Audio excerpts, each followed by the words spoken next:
SV Hindu Mahasangh ఆధ్వర్యంలో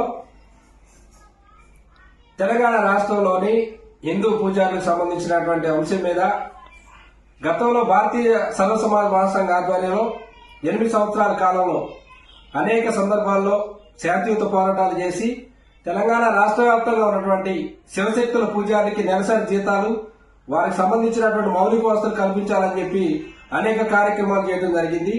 అయినా గానీ రాష్ట్ర ప్రభుత్వం స్పందించట్లేదనే ఉద్దేశంతో మేము ఎస్వి హిందూ మహాసంఘ్ ఆధ్వర్యంలో 12వ తారీఖు 11వ నెల 2024 నాడు గౌరవ రాష్ట్రపతి గారికి ఎస్వి హిందూ మహాసంఘ్ ఆధ్వర్యంలో లేఖ రాయడం జరిగింది.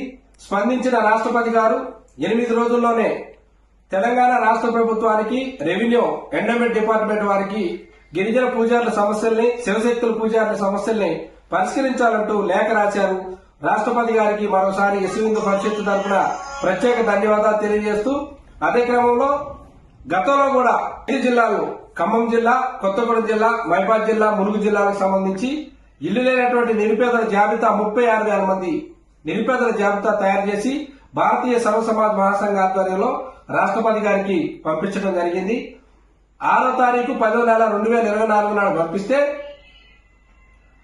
12వ తారీఖు 10వ నెల 2024 నాడు అంటే 6 రోజుల్లోనే మాకు న్యాయం జరిగేలాగా రాష్ట్రపతి గారు ఆ విషయాన్ని కూడా గవర్నమెంట్ దృష్టికి తెలంగాణ చీఫ్ సెక్రటరీకి గవర్నమెంట్ కి లెటర్ రాశారు.